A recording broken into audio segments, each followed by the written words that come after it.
এই কেউ তুই এভাবে কথা বলতেছিস কেন? একটা মেয়ের সাথে কিভাবে কথা বলে জানোস না? বেরোন থেকে।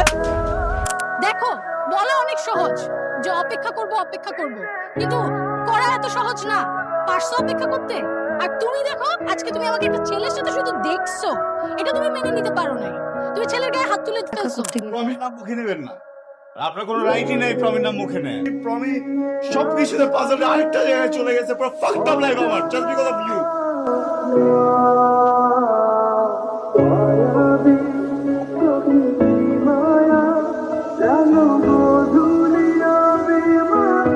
তোমার সাথে আমার জরুরি কিছু কথা আছে।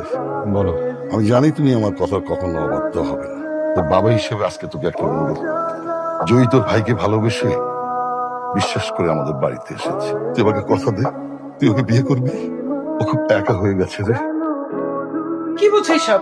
তোমার কি মাথা ঠিক আছে? এটা ইম্পসিবল, সরি বাবা।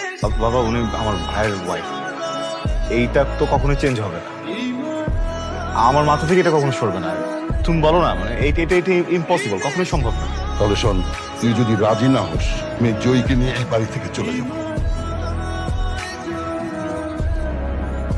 আমি জানি আপনি আমাকে কোনোদিন ক্ষমা করতে পারবেন না। আমি আপনার কাছে কখনো ওয়াইফের মতো আবদার করব না।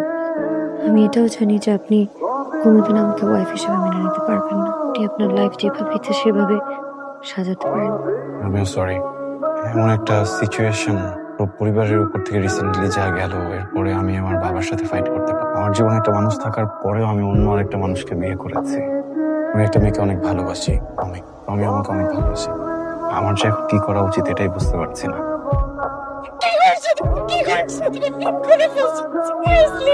তুমি যদি একটা গার্লফ্রেন্ড নিয়ে আমি তোমাকে দেখতাম, আমি মাফ করে দিতাম, আমি মেনে নিতাম। এটা আমি কিভাবে মানবো?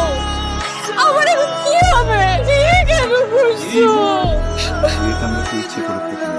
সিচুয়েশনটা এমন ছিল, আমাদের কিছু বলার ছিল না। পুরো বিষয়টা একটু কম্প্রোমাইজ হচ্ছে। তুমিও আমার সাথে থাকতে চান, আমিও ওনার সাথে থাকতে চাই। এই সম্পর্ক টিকবে না, এখানে কিছুই হবে না। যেই দিন আমি ওকে ছাড়তে পারবো ওই দিন আমি তোমার কাছে চলে আসবো। আমি কথা দিচ্ছি, ওইখানে কখনো কোনো অ্যাটাচমেন্ট হবে না। আমি তো বলতেছি সম্পর্ক থাকবে না। আমি সুযোগ পেলে ডিভোর্স দিব। আপনি এসছেন, আমি আপনার জন্য ডিনার রেডি করে রেখেছি। আর আমিও খাইনি। ভাইয়ার কাছে শুনেছি আপনি জব করতে চাইতেন না, শুরু করতেন না কেন? ওকে আজকে সবকিছু বলে এসেছি। ওকে এটাও বলেছি এই সম্পর্কটা শেষ করে ওকে বিয়ে করতে। এখানে আপনি আপনার মতো এক্সপিরিয়েন্স গ্যাদার করতে থাকেন, একটা ভালো সময় বুঝে বাইরে কোথাও দেখুন। আপনি ওখানে সেট হয়ে গেলে তখন আমরা মিউচুয়ালি ডিভোর্সটাও কমপ্লিট করলাম। ঠিক আছে, আমি করব। দিন আগে যে মানুষটাকে ভালোবেসে বিয়ে করেছি, আজকে তারই ছোট ভাই আমার হাজবেন্ড। কিন্তু কিছু করার ছিল না আমার। যখন আমি ভেবেছি যে ঠিক আছে, তো কোনোভাবে সংসারটাকে গুছিয়ে নিই, আমি দেখলাম সেও আমাকে ছেড়ে দিয়ে তার জীবনটা গোছাতে চায়। এখানেও তো আমার কিছু আমি বলার নেই, বুঝতেছি না, ও কিছু চলে করার যাচ্ছে নেই। না কেন বাপের বাড়িতে? মেয়েটা এরকম স্টুপিড কেন? আমি বুঝলাম না, ওর চরিত্রে সমস্যা আছে। না হলে ও ওর হাজবেন্ড মারা যাওয়ার পর হাজবেন্ডের ভাইকে বিয়ে করতে পারে না। প্লিজ এইভাবে কথা বলো না। খুব গায়ে লেগে যাচ্ছে না? কয়েকদিনের মধ্যেই তোমার মনে জায়গা করে নিছে। তুমি আমার সিচুয়েশনটা বোঝো।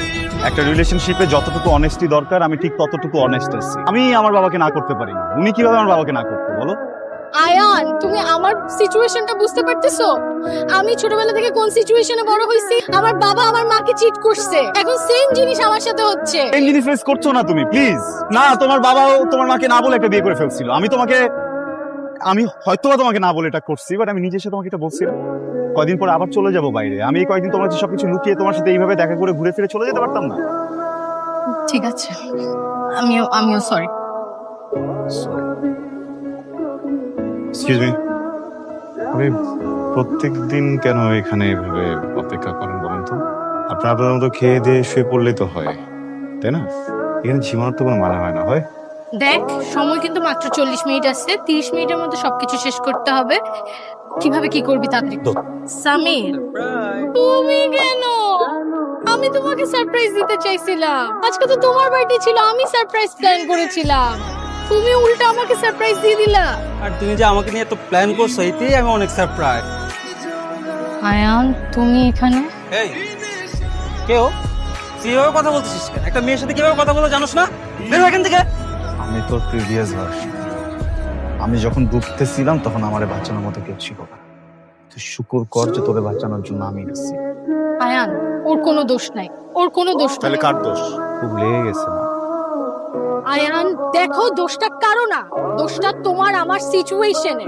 দেখো, বলা অনেক সহজ যে অপেক্ষা করব, কিন্তু করা এত সহজ না। পারছো অপেক্ষা করতে? আর তুমি দেখো, আজকে তুমি আমাকে একটা ছেলের সাথে শুধু দেখছো, এটা তুমি মেনে নিতে পারো নাই। তুমি ছেলের গায়ে হাত তুলে ফেলছো।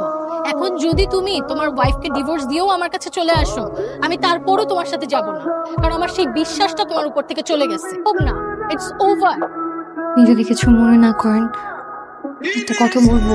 আপনাকে দেখে মনে হচ্ছে আপনি ড্রিঙ্কস করে এসেছেন, এটা কিন্তু আপনার শরীরের জন্য একদম ভালো না। ঠিক আছে, আপনি প্রমের সাথে দেখা করতে প্রমির নাম মুখে নেবেন না। আপনার কোনো রাইটই নেই প্রমির নাম মুখে নেয়। আপনার মতো একটা মানুষের লাইফ ঠিক করতে যে আমার বাপ আমারে ফাঁসাইছে, আমি এই জন্য আপনারে বিয়ে করছি। প্রমি সবকিছুতে পাজল আরেকটা জায়গায় চলে গেছে। পুরো ফাকতাম লাইফ আমার, জাস্ট বিকজ অফ ইউ। এই মুখে জীবন প্রমির নাম নেবেন না। আমি কি কাউকে কিছু বলেছি? আমি কি আপনাকে কিছু করেছি? আপনি যেভাবে চেয়েছেন আমি তো সেভাবেই থাকছি। তো আপনার ফ্যামিলি আমাকে জোরপূর্বক আপনার সাথে বিয়ে দিয়েছে। আমি তো একবারও বলিনি যে আমি আপনাকে বিয়ে করতে চাই। তার মধ্যে আপনি আর আপনার ভাই দুজন দেখতে একদম একরকম। এখানে আমার কি দোষ? আমি আপনার ভাইকে ভালোবেসে বিয়ে করেছিলাম, কিন্তু সে তো আমাকে রেখে চলে গেল। আপনার ভাইয়ের সাথে আমি ঠিক মতো সংসার করতে পারলাম না। এখন যখন আমি একটু সংসার করতে যাচ্ছি, সেখানেও সমস্যা। সবকিছুই আমার কিন্তু আমার সাথে তা থাকা লাগে না। আমি আমার মার বাড়িতে চলে যাচ্ছি। আমি কি আপনাকে ডিভোর্স লেটার পাঠিয়ে দিচ্ছি? লিসেন, আই সরি, এভাবে রিয়েক্ট করতে চাইনি। সরি, আর কখনো করবো না।